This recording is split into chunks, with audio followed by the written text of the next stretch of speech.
Now, some very interesting numbers have come out in the last day or two that show the final season of Star Wars The Clone Wars has been a big success on Disney+,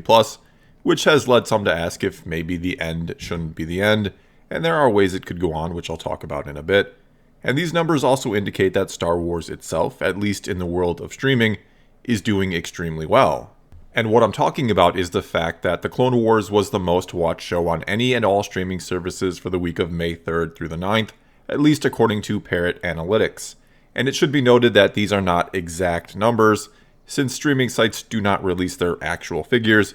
but instead are, you could say, very educated guesses based on a large number of factors. Furthermore, as you probably noticed, The Mandalorian was in second place when it comes to only original shows and 7th overall, which is also very impressive when you consider the final episode of Season 1 was released over 4 months ago now, though the fact that a special behind-the-scenes series covering it is currently running, and that May the 4th, essentially a Star Wars holiday, was last week, well, those two things may be reinvigorating some interest in it just a bit.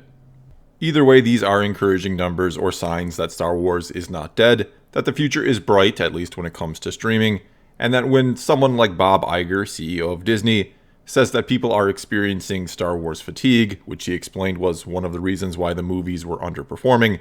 what he really meant is people are growing tired of movies that simply aren't as good as they should be, because clearly, people are not getting tired of Star Wars in general. Anyway, after seeing these numbers, what I'd be oh so curious to know is how Season 7 of The Clone Wars has performed in the eyes of Disney and Lucasfilm. Is this the type of reaction and numbers they expected, or is it far exceeding them? And if that is the case, what, if anything, does that mean for the future of Clone Wars, and what might it mean for the future of Star Wars or Star Wars animation in particular?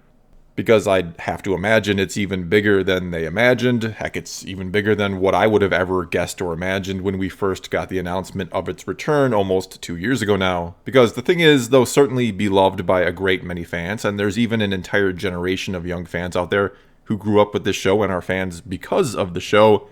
it never, as far as I could tell, caught on beyond the core fandom. It never caught the attention of the mainstream, really. In fact, the only time I ever remember the show causing a buzz outside of the fandom was with the return of Darth Maul. But things have been very different since its return on Disney+, and I see it being brought up pretty much everywhere, it feels like. Also, these numbers certainly seem to indicate a large audience beyond the fans the show already had going into this final season have been watching the Clone Wars. And they're being treated to arguably some of the best Star Wars anywhere ever. I've heard from many people who have never really gotten into the Clone Wars or watched much of it at all over the years, who have very much enjoyed the Siege of Mandalore story arc. And so again, the question is, how does Disney and Lucasfilm capitalize off of all this? And well, as a lot of you know, there were many more episodes of the Clone Wars in the works in various stages of development when the show initially got canceled shortly after Disney purchased Lucasfilm. There were actually multiple more seasons in the works, and though some of those episodes or arcs have been released in one respect or another, we got the rough animation version of Crystal Crisis, a comic book version of Son of Dathomir, and a novel for Dark Disciple, many fans would like to see them turned into completed episodes, as well as seeing all the other planned episodes we've never got in any capacity completed as well. There's also the possibility of entirely new episodes, I suppose. And though some may argue that, well, we've seen how the show ends, so there's little to no interest in some of these other episodes before that happens, to that I would have to disagree, though the Siege of Mandalore arc was fantastic, and I have virtually no complaints about it or the way it ended the whole series.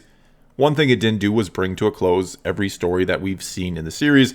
There are many other characters out there whose stories we never got any sort of conclusion to.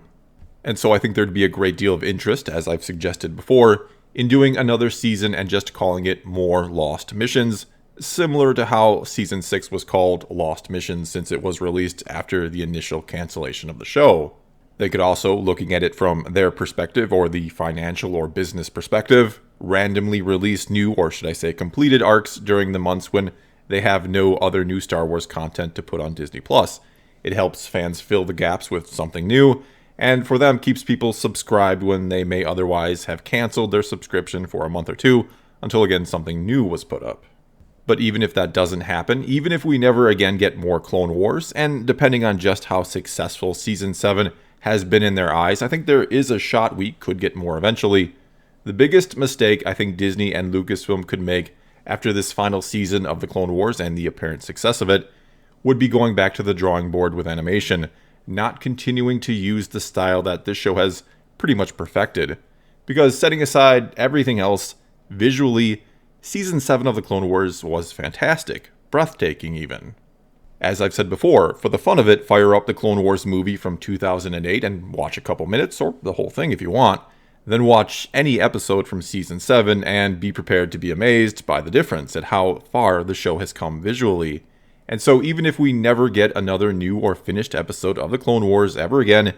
do not take all the years of work that went into, again, perfecting this animation style. A style I think a lot of fans really enjoy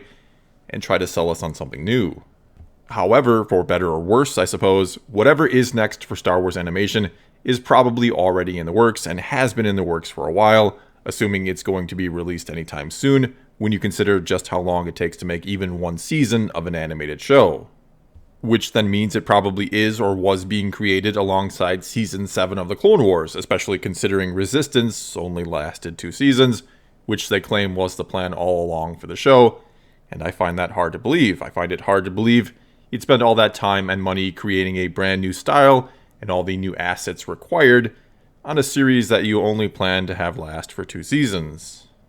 Anyway, original plan or not, they either knew, as they claim, it was only going to last for 2 seasons, or they figured out pretty early on that it was basically a dud with the fanbase, which means again, likely whatever is next has been worked on for a while now, and was worked on alongside Clone Wars. And so, to me at least, and I'm no expert in animation, it makes more sense to take this perfected style that some of your animators have been working on for over a decade now, create new assets for it, and give the fans a show that is in a style they like and enjoy, the Clone Wars style, especially if you're going to put it on Disney Plus and expect people to pay for it. Basically, and at the risk of sounding like a entitled or demanding fan when we're all just customers who, rightfully so, want quality for the money we spend, you can't give us something that looks as amazing as Season 7 of the Clone Wars and then go back to something akin to Resistance or Rebels and expect people to be happy about it, to expect them to pay for it. Star Wars has always been known for innovation, and just like with the movies and now the live-action shows, the animated shows should constantly be moving forward and pushing the boundaries.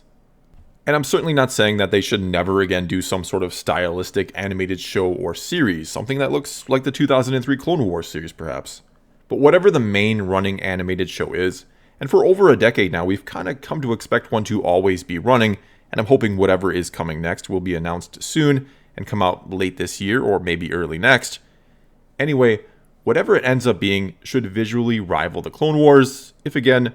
not just use the same style. Well, that's all I've got for you this time. Now it's your turn to tell me what you think we should get next out of Star Wars animation. Would you like to see more finished episodes of the Clone Wars, or is it time to move on to something new? And if they do move on to something new, do you want to see the same or very similar animation style? Or would you again like to see something fresh and different? Whatever the case may be, leave a comment below and let's talk some Star Wars. And until next time, thanks for watching.